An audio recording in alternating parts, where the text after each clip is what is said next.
Hey everybody, it's Alika Lifty, and today let's brew our Ethiopia Worka Chelbesa anaerobic process coffee as a filter offering.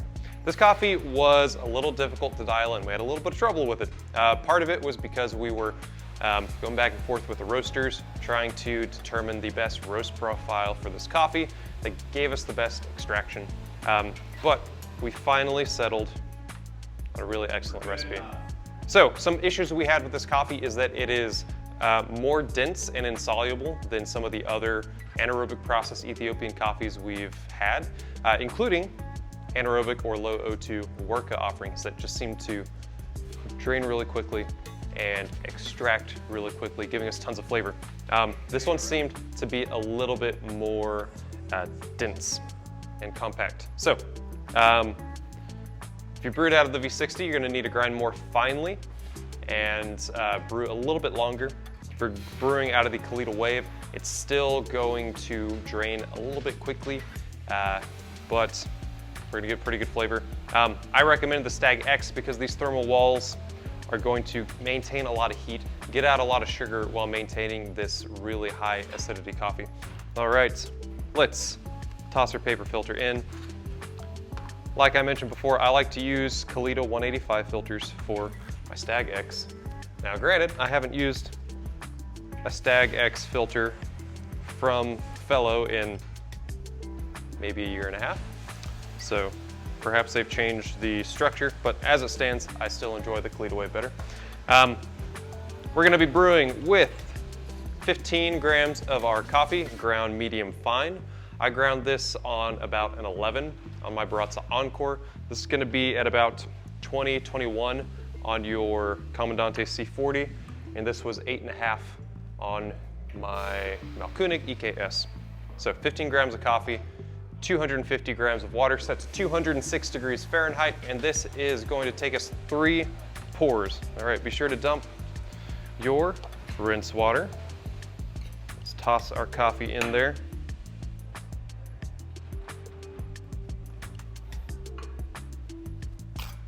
Shake it flat.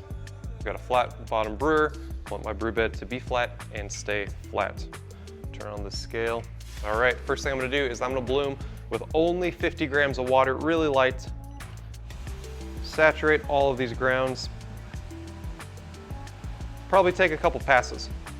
This is more narrow than your Chelbesa and then your V60. So make sure you have saturated all of these grounds.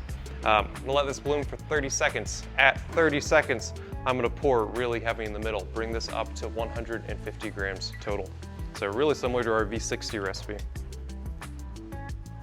Except that as I spiral around, I am pouring in a spiral rather than a tight circle.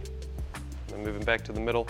There we go, here at 150. And I'm gonna let this go for 1 minute, for another 30 seconds. I'm gonna pour at 1 minute. At 1 minute, I'm gonna hit this heavy again, bring it all the way up to 250 grams total. So this will finish off our pour. We're keeping this high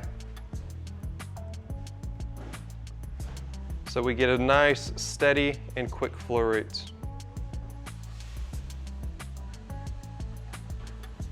Get all that coffee back from the edges. There we go. All right, and I expect a drain time of around 2.5 minutes. So, the same recipe in the V60 was just lacking in a little bit of body and sweetness. The same one in the Chelbesa was lacking sweetness as well. And so both of those things together led me to believe, well, I need more heat, need more energy in my brew bed. So Stag X was the decision I made, and it was the best cup of coffee I had.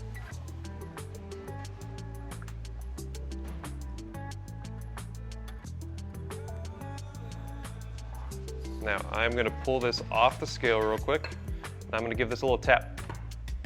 I'm doing that because it's a little uneven, and I want more contact time with this water.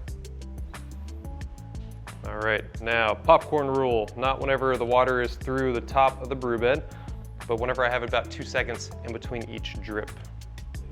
So I still drained a little quickly here, around 217, 218, but Strength looks really good for this coffee. You may even updose here. Our other trainer, Matt, who's working a shift today, the recipe he enjoyed with this coffee was 17 grams of coffee, 250 grams of water, similar pouring structure, but I think one extra pour in there. All right, when this drains too quickly, if you under extract it, it doesn't really get into that sour, salty range. Instead, it's just a little bit weak. It's just a little bit too delicate. We really didn't have this coffee drain too long. Instead, keep pushing it, get that sweetness, because when we are in that sweet spot, we're gonna get ripe strawberry, we're gonna get raw sugar. We get a little bit of white flour in here, but it is sweet. This has a much nicer texture out of the Stag X, so immersion would probably be really nice as well. All right, serve and enjoy.